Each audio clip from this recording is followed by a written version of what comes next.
네, 안녕하셨습니까?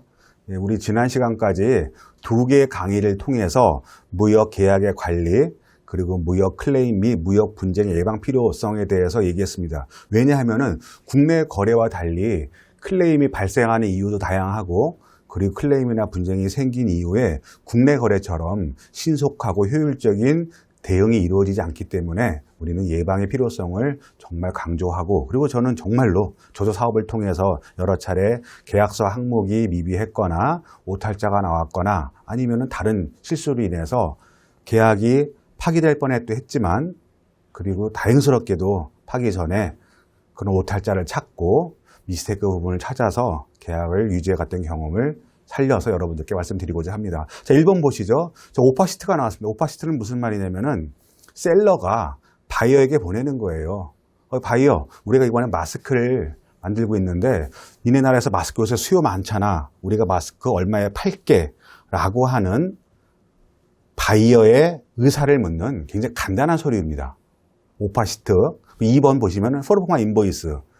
자, 오파시트에 대해서 바이어가 얘기를 해왔어요. 그래, 살게.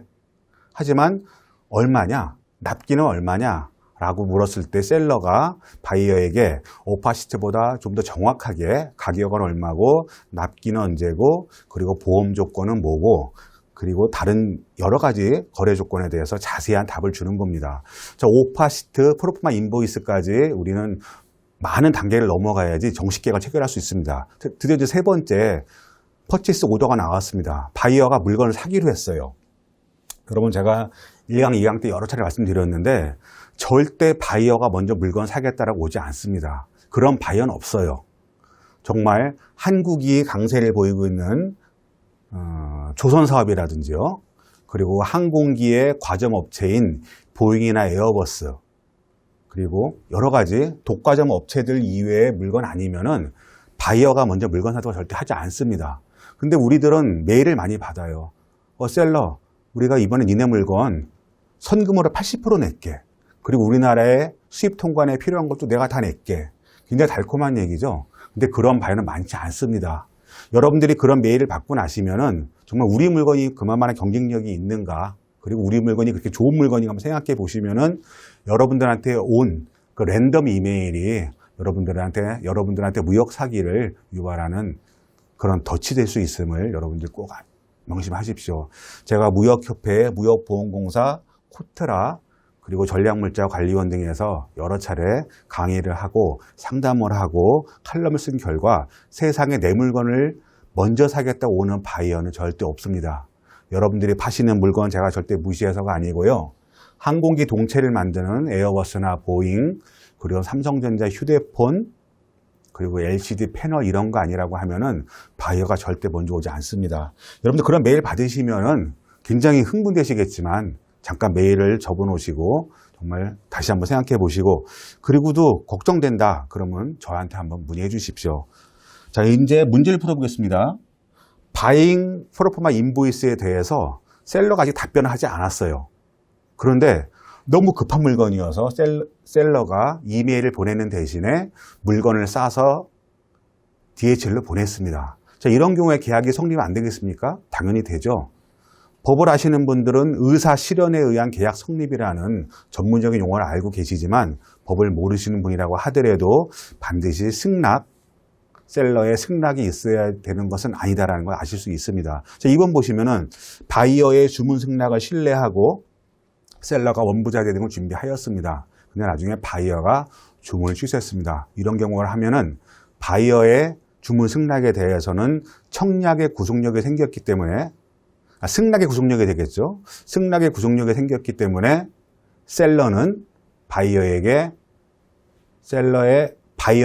승낙 취소로 인한 원부자재 구매 등 손해배상에 대해서 청구할 수 있습니다. 이건 우리나라 민법에도 나와 있는 얘기지만 여러 나라 그리고 국제적 조약에서도 청약의 구속력은 일반적으로 받아들여지고 있습니다. 다음 페이지에서 말씀드리겠습니다. 우리가 무역거래에는 많은 사람들이 등장합니다. 제가 말씀 여러 차례 드렸는데 무역거래는 국내 거래랑 달리 주체가 많이 등장합니다.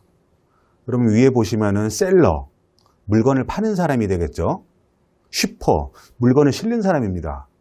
그리고 베네피셔리는 신용장 결제를 통해서 대금 결제를 받기로 한 수출자, 수익자가 은행에 신용장 관련된 서류를 제출하면서 나한테 대금 지급 청구권이 있다라고 말하는 그런 권리자가 되겠습니다. 신용장은 수익자.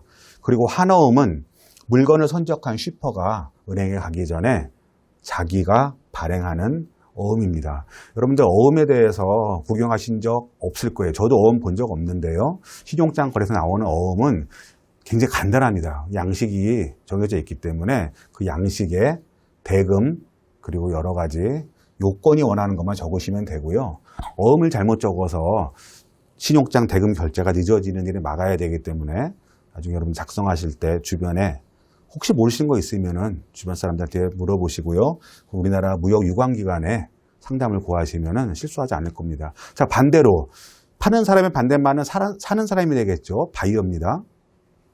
그리고 물류에서는 수하인입니다. 여러분, 수하인. 물론 두 개가 병명되고 있어요. 수하인도 되고요. 수화인도 됩니다. 한자가 다르죠? 여기서는 한자가 이런 한자를 쓰고요. 화에서는 화물 관련된 이렇게 쓰겠죠. 그래서 물건을 받는 사람은 수하인, 물건을 보내는 사람은 반대로 누가 되겠습니까? 송하인. 물건을 보내는 사람은 송하인, 물건을 받는 사람은 수하인. 수하인 이렇게 말합니다. 근데 그 두 사람을 다 합쳐서 또 단어가 하나 있어요. 화주. 이렇게 말을 합니다. 송하인과 화주가 항상 같지는 않습니다. 근데 우리는 부지불식간에 같은 개념으로 쓰는 분들이 있어서 혼선이 생기는데 화주하고 송하인은 다를 수 있고요. 그리고 화주와 수하인도 다를 수 있습니다. 여러분들 지금 저는 무역 실무 강의가 아니고 무역 분쟁 강의입니다. 그래서 여러분들께서 제 얘기를 듣다가 잘 이해 안 되는 부분 발견하시면은 무역 실무 교과서를 통해서 반드시 이론을 확실하게 하셔야 됩니다. 무역은 말씀드린 것처럼 사람 얼굴 보지 않는 거래이기 때문에 서류가 정말 중요합니다. 우리가 물건을 잘 보내서 우리가 물건을 잘 포장해서 보낸 다음에 서류가 잘못돼서 은행 가서 신용장 매입 의뢰가 거절되는 일은 막아야 되기 때문에 여러분들은 정말 다시 한번 제가 서류 작성의 중요성을 또 강조드리고자 합니다. 그리고 반대로 신용장 수익자는 수출자고요. 수입자는 개설 의뢰인이 되겠죠. 내가 이번에 신용장을 통해서 물건을 수입하려고 하니까 내 은행 가서 얘기를 합니다. 은행, 내가 이번에 신용장 열어야 되는데 당신의 주 거래은행이고 신용장 좀 열어줘 라고 하면 개설 의뢰인이 수입자가 됩니다. 그러면 개설 의뢰인하고 같이 일을 하는 은행은 개설 은행이 되겠죠. 자, 수익자 편에 있는 사람은 매입은행이고요. 매입은행. 신용장 개설 의뢰인 쪽에 있는 사람은 개설은행입니다. 이 둘은 거래처예요. 이 둘이 한편이고 이 둘이 한편이 됩니다. 물론 확인신용장 같은 경우에는 또 다른 은행이 등장하기도 하지만 우리 강의에서는 간단하게 매입은행하고 개설은행 두 사람만 나오는 관계를 가지고 말씀드리겠습니다. 그리고 수출한 선적자가 물건 보낸 다음에 서류를 만들어서 은행에 갖고 갑니다. 환원을 가지고 가죠. 이 사람은 발행을 통해서 자기에게 청구권이 있음을 말하는 사람이고 여기에 있는 수입자는 개설은행을 통해서 자기가 신용장 대금을 지급해야 되는 채무자가 되는 거죠. 채무자라는 표현은 제가 수정하겠습니다. 엄밀하게 말씀드리면은 채권자 채무자는 이 두 사람이 아니고 은행이에요. 나중에 다시 자세한 말씀드리겠습니다. 자, 수하인, 송하인, 화주, 그리고 매입은행, 개설은행에 대한 관계를 잘 생각하시기 바랍니다. 지금 이해 못하셔도 괜찮습니다. 계속해서 이 사람들은 등장합니다. 자, 이제 본격적으로 제가 관심 갖고 있어 하는 계약 관리에 대해서 말씀드리겠습니다. 자, 우리가 누구나 다 계약을 잘 알고 있습니다. 계약이 정의된 내용은 계약서라고 말을 하죠. 좋은 계약. 우리가 무역 실무 교과서를 보면은요, 계약서 안에 들어가야 될 내용들에 대해서 자세하게 나와 있습니다. 적어도 15가지 정도, 제가 다 말씀은 못 드리겠지만, 가격, 납기, 수량, 보험, 면책, 그리고 불가항력, 계약 해지, 연장, 클레임, 분쟁에서 엄청나게 많은 조항들이 있습니다. 자, 그런데 우리가 항상 계약서를 작성하지는 못합니다. 왜 그러냐면은 계약서를 작성할 수 없을 만큼 바쁜 상황도 있어요. 이번에 코비드-19에 의한 마스크 수입 사기는 굉장히 바쁘게 이루어졌죠. 우리가, 자, 바이어가 우리한테, 자, A가 바이어입니다. A가 매수인이에요. 그리고 B가 매도인입니다. 자, 매도인이, 자, B가 A한테 얘기했어요. 야, A, 내가 마스크 팔게. 너 살래? 라고 얘기했습니다. 한 장에 얼마야? 10,000장 팔게 얘기했습니다. 그런데 A가 B랑 통화하는 그 시간에 A는 자기의 직원 A-를 은행에 보냈습니다. 야, 직원, 빨리 가서 입금해. 바쁘다. 우리 마스크 구하기 어렵다. 이런 상황 이번에 엄청나게 많았죠. 자, 이런 경우라고 하면은 A가 B에게 B의 오파에 대해서 승낙한 의사표시는 없습니다. 승낙한 의사표시가 있을 수도 있었어요. 하지만 계약서 쓰진 않았습니다. A는 그 시간에 A-를 보내서 송금을 했습니다. 자, 이렇게 굉장히 바빴던 상황에서라고 하면은 계약서가 없습니다. 계약서가 없는 일도 다반사로 있습니다. 우리가 잘 알고 있는 프로포마 인보이스만 가지고 계약을 하면은 계약서 없습니다. 우리나라 사람들이 계약서 작성하기 싫어서 그러는 게 아니고요. 말씀드린 것처럼 마스크에 대한 시급한 수요도 있었고요. 그리고 바이어들이 계약서를 안 쓰려고 하는 사람들도 있습니다.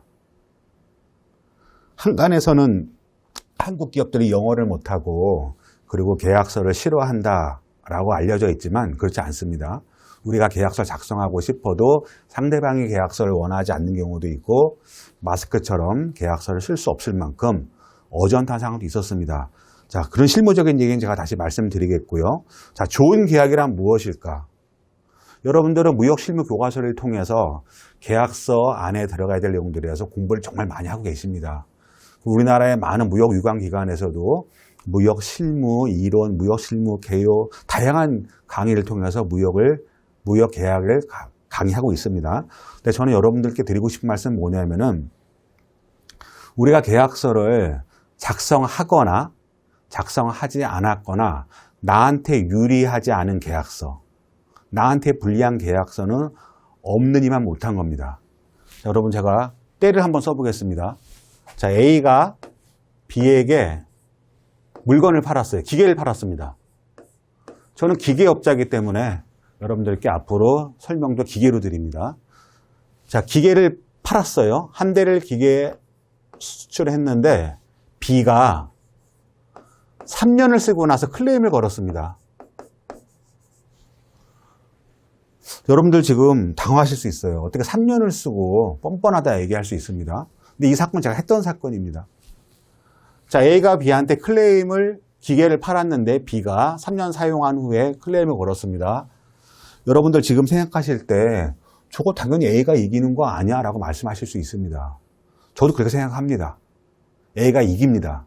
그런데 A가 B로부터 이 말도 안 되는 클레임을 디펜스하는 시간하고 돈이 너무 많이 들어갑니다. B가 A한테 얘기해요. 야, B, 내가 3년 동안 써봤는데 네 기계에 문제 있어. A가 얘기하죠. 야, 어떻게 3년을 쓰고 그런 말을 하냐라고 말했습니다. 그랬더니 B가 뭐라고 하냐면은 야, 우리 프로포마 인보이스에 클레임 기간 없었다라고 얘기를 합니다. B가 때를 쓰고 있죠. 그런데 물론 저 사건이 소송을 가게 되면 A가 이기겠죠. 제가 판사라고 하면 A의 손을 들어줄 거예요. 근데 A는 저 악의에 가득 찬 B로부터 자기를 보호하기 위한 시간적, 금전적인 비용이 너무 큽니다. 그래서 우리는 프로포마 인보이스 대신에 힘이 들더라도 정식의 계약서를 작성하고 야, B, 내가 보낸 제품의 클레임 제기 기간은 6개월이야 라고 얘기를 해야 됩니다. 그렇지 않으면은 B가 때를 쓰는 저런 악의의 클레임에 우리가 속수무책으로 당하게 됩니다. 여러분들께는 제가 물론 프로포마 인보이스를 가지고 계약을 하고 무역거래 진행해도 아무 문제 없는 경우가 많이 있습니다. 하지만 이렇게 A가 자기를 보호하기 위한 내용이 없다고 하면은 A는 만약에 계약서를 프로포마 인보이스에는 당연히 클레임 기간이 안 나왔을 겁니다. 그런데 A가 B와 계약을 했으면서 B가 A한테 큰 거래 약속을 했어요. 그래서 A가 B의 그 허언에 속아서 그래 클레임 제기가 없다고 하자라고 말을 하는 합의를 했다고 하죠. 그러면은 A하고 B 사이에는 계약이 B한테 굉장히 유리한 계약이 나온 거죠. 그래서 여러분께 말씀드리고자 하는 거는 계약서의 필수 아이템, 필수 항목들 그것도 굉장히 중요하지만 분쟁 해결 조항 그리고 클레임 제기 기간 이런 것들이 없는 거는 나한테 굉장히 나쁜 계약입니다. 우리가 프로포마 인보이스만 가지고 하면은 대충 뻔해요. 가격 조건, 수량 조건, 납기 몇 개, 6개밖에 안 나옵니다.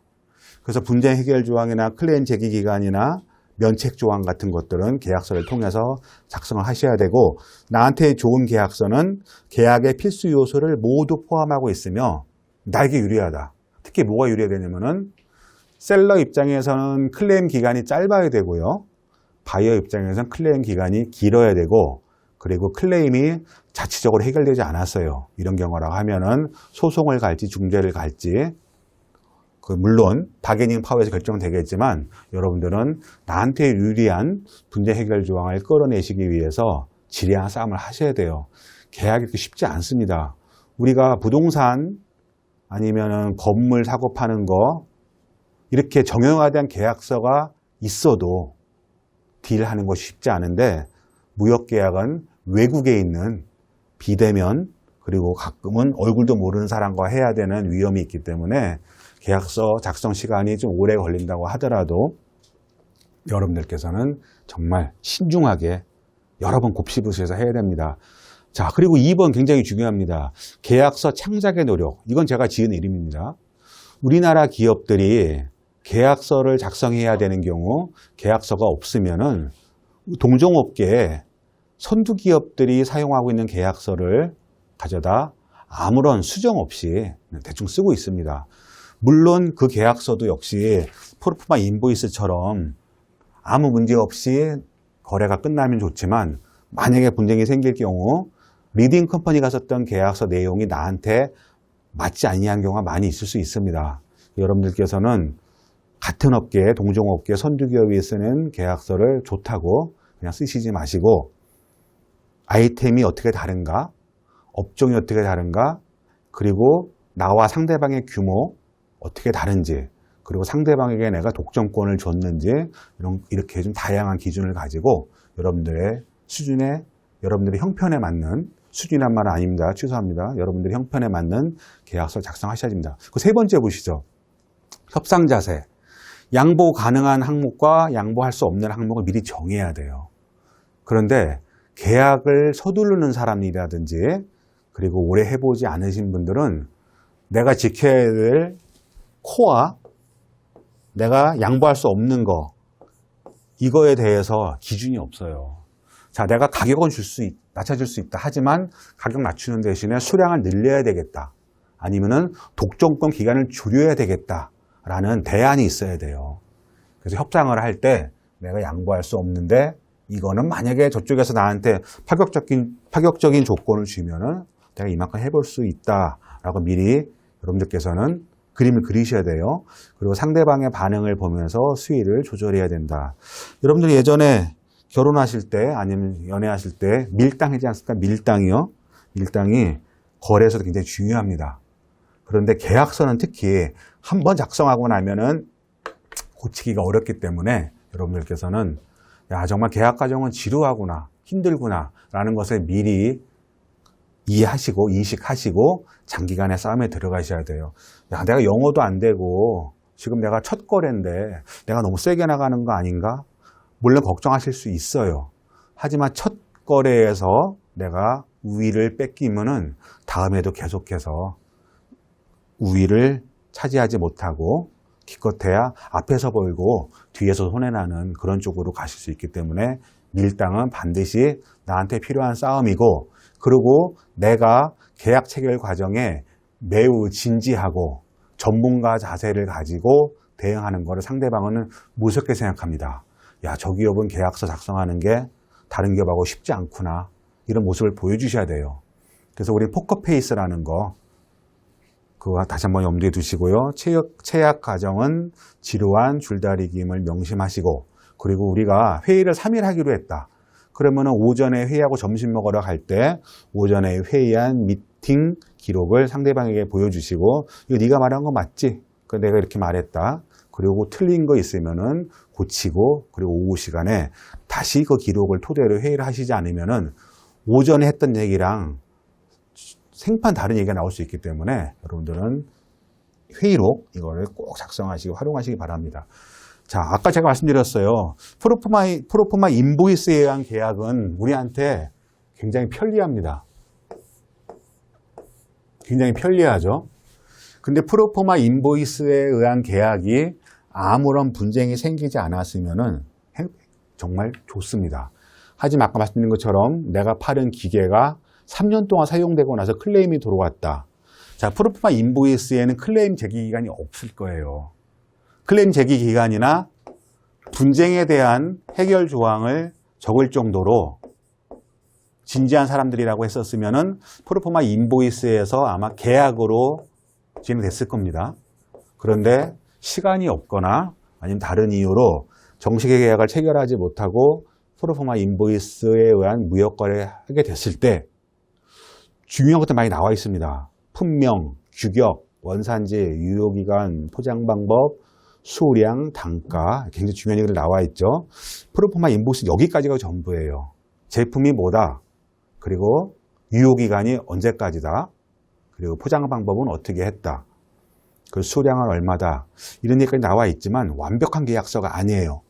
왜냐하면 계약의 성립 또는 유효 여부 또는 해석 및 적용되게 하는 다툼이 있으면 그 계약이 기초하고 있는 준거법, 준거법이라는 어려운 말 나왔습니다. 자, 제가 준거법에 대해서는 말씀드리겠습니다. 자, A가 한국 기업이에요. B가 베트남 기업입니다. A와 B 사이에 기계를 수출하기로 했어요. 기계를 무역하기로 했는데 A와 B가 정했어요. 야, 우리 만약에 계약서 내용에 해석이 어렵다라든지 아니면 계약서에 해석이 이중으로 된다라든지 아니면 뭔가 계약서에 흠결이 있으면은 우리 베트남법으로 하자라고 하면 그게 이제 준거법이 되는 겁니다. 그런데 프로포마 인보이스에는 이런 것만 나와 있지 계약이 정상적으로 체결되지 못해서 이중 해석이 가능하거나 반드시 필요한 조항이 빠져 있을 때 준거법 조항이 없기 때문에 나중에 다툼을 할 수가 없어요. 아까 말씀드린 것처럼 A가 B에게 기계를 팔았어요. 기계 한 대를 팔았는데 3년 만에 클레임이 들어왔어요. A가 B한테 얘기했죠. 야, B, 어떻게 3년 동안 쓰고 클레임을 치냐?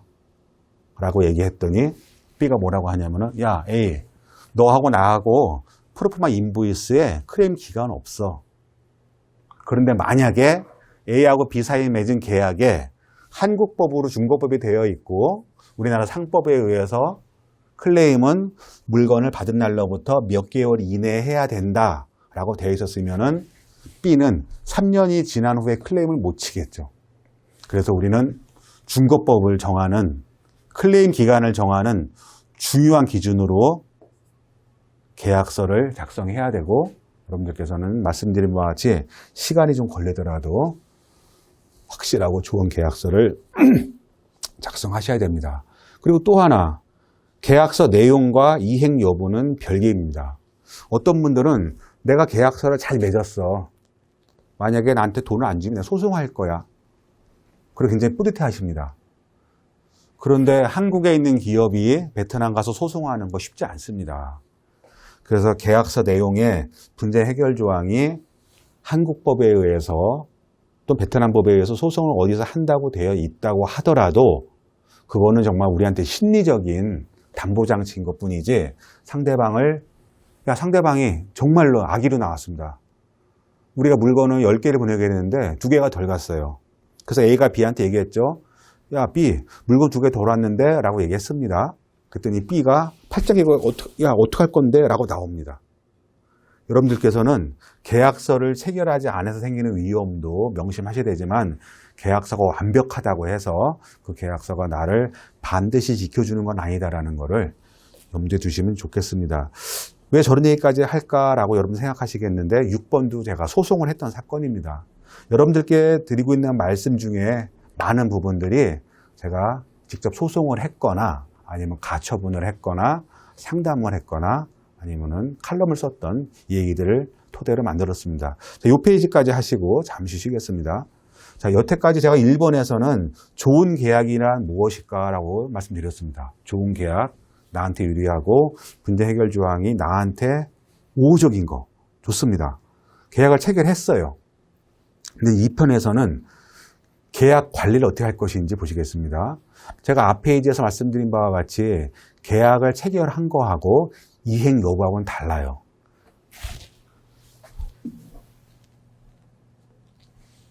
여러분들께서 어렵게 계약서를 만드셨어요. 계약서 안에 클레임도 있고 악유 조항도 있습니다. 그런데 여러분들 이거 그냥 문자입니다. 문자. 그냥 글자예요. 이 글자가 생명을 얻기 위해서는 어떻게 되겠습니까? 저 문자가 생명을 얻기 위해서는 상대방이 계약을 진지하게 생각하고 나와 체결한 계약을 어렵게 생각하는 관리가 필요해요. 그래서 이 부분에 대해서 저는 연구를 좀 많이 했습니다. 자, 보시겠습니다. 계약의 요건, 청약, 프로포마 인보이스 말씀드렸죠.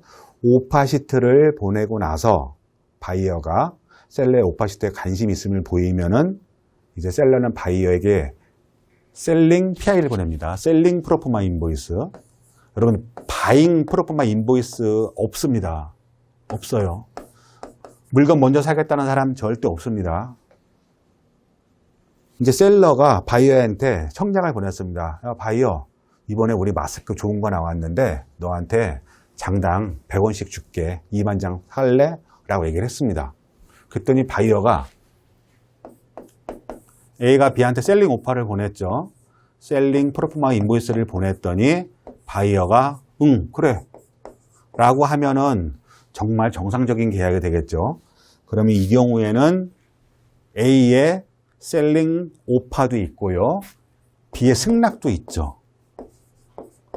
자, 청약과 승낙이 일치하면은 정말 완벽한 계약이 됩니다. 그런데 그건 일반적인 얘기고 전 여러분들한테 아까 말씀드린 바와 같이 A가 셀링 프로포마 인보이스를 보냈는데 B가 승낙의 의사표시 대신에 그냥 송금을 했어요.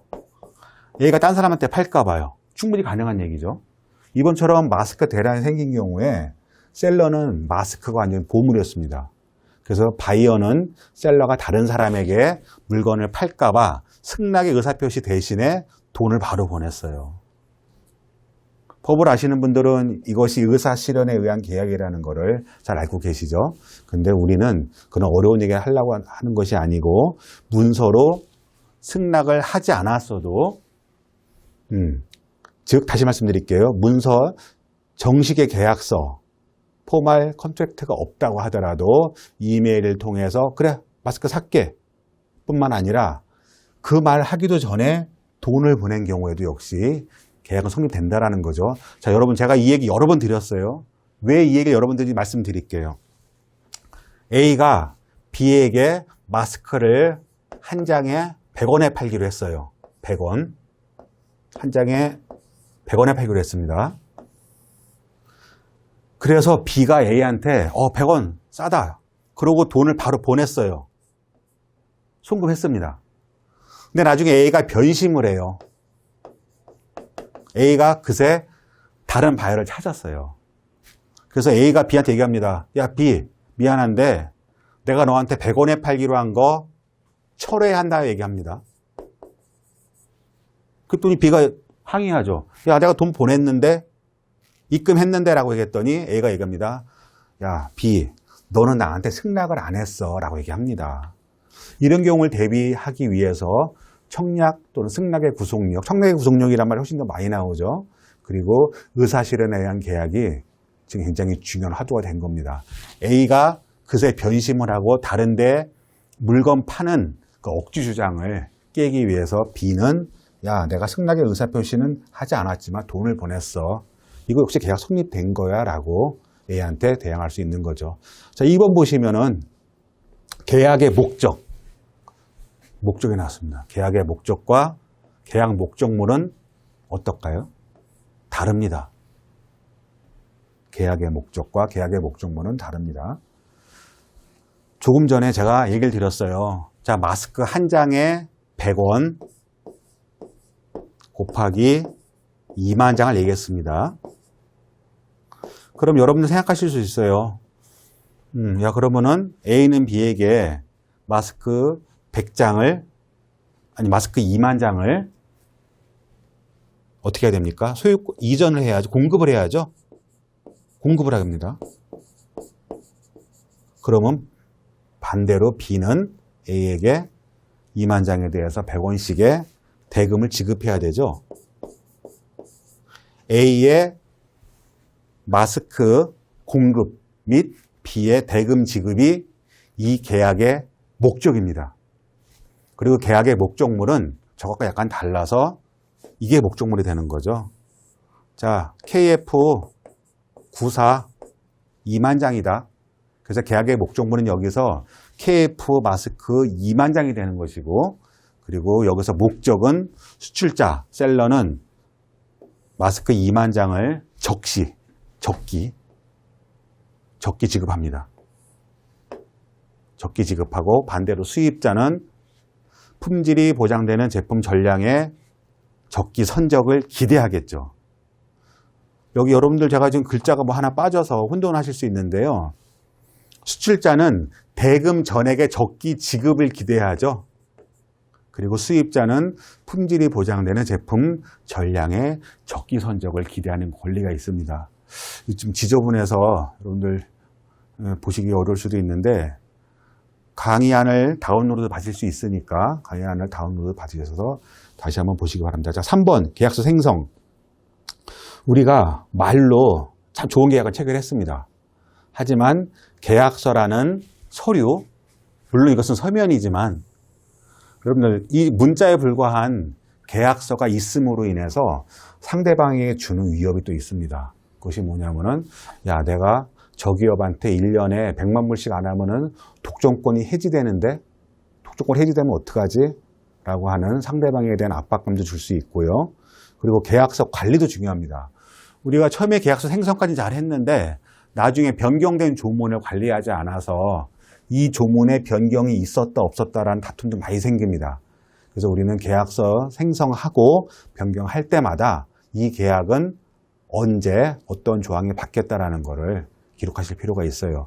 계약의 변경이나 추가 등의 철저한 사후관리를 통해서 이 문자에 불과한 계약서 내용이 생명을 가지고 그리고 관리가 되므로 상대방에게 대한 압박을 줄 수 있게끔 여러분들은 계약서를 잘 관리하셔야 돼요. 좀 전에 말씀드린 바와 같이 내가 계약서를 작성하는 자세에서 보여주는, 다시 말씀드리겠습니다. 계약을 체결하는 과정에서 보여주는 나의 자세, 법문화가 되겠죠. 계약서를 작성, 변경, 수정, 다시 협의하기 위해서 내가 계약서의 문구를 정말 꼼꼼히 검토하고 그리고 내가 가진 의문에 대해서 상대방에게 해명을 요구하는 그런 꼼꼼한 자세가 상대방에게 굉장히 위압감을 줍니다. 저 사람은 영어를 잘 못해서 내가 쓰는 말 아무거나 다 해도 오케이 할 거야. 이런 경우도 제가 많이 봤어요. 심지어 A하고 B 기업이 계약을 했는데 A가 한국 기업입니다. B는 차이나 중국 기업이에요. 이 두 사람이 계약을 중국어로 계약을 했어요. 그리고 A는 나중에 속았죠, B한테요. 야, A, 내가 계약은 중국어로 작성했는데 네가 원한 것처럼 우리 간에 분쟁이 생기면 분쟁은 너네 나라에서 한다라고 거짓말시켰습니다. 제가 나중에 계약서를 봤더니 소송지, 중재법 모두 중국어로 돼 있었습니다. 그래서 내가 영어를 잘 못한다. 영어 잘하는 건 중요하지 않습니다. 그리고 내가 법을 잘 몰라. 중요하지 않아요. 중요한 거는 뭐냐면 계약서를 나한테 유리하게끔 끌고 나가기 위해서 내가 상대방하고 딜을 하고 그리고 상대방한테 이거 내가 잘 이해 못하겠는데 얘기 좀 해줘 라고 말하는 그런 요청하는 자세 굉장히 중요합니다. 그리고 야 이거 내가 생각해 봤더니 다시 한번 고민해 봐야 되겠는데 물론 내가 원하는 대로 다 되지는 않습니다. 하지만 상대방도 나한테 굉장히 많은 걸 요구하는 것처럼 여러분들께서도 상대방 기업과 계약 체결하실 때 때를 써볼 필요가 있습니다. 때를 쓴다라는 게 아까처럼 3년 지나고 쓴 기계 클레임한다 이런 게 아니고요. 야, 소송 우리나라에서 하자. 이거 받아들이지 않습니다. 상대방도 마찬가지예요. 하지만 내가 우리나라에서 소송하자라고 말하면서 야, 난 이러한 이유로 우리나라에 소송하자고 생각해 라고 말하면 상대방도 그래, 이 말에 대해서 내가 생각해 보겠는데 쉽지 않겠어 라고 하면서 협상할 수 있는 자세를 보여줄 겁니다. 자, 잠깐 쉬었다 하겠습니다.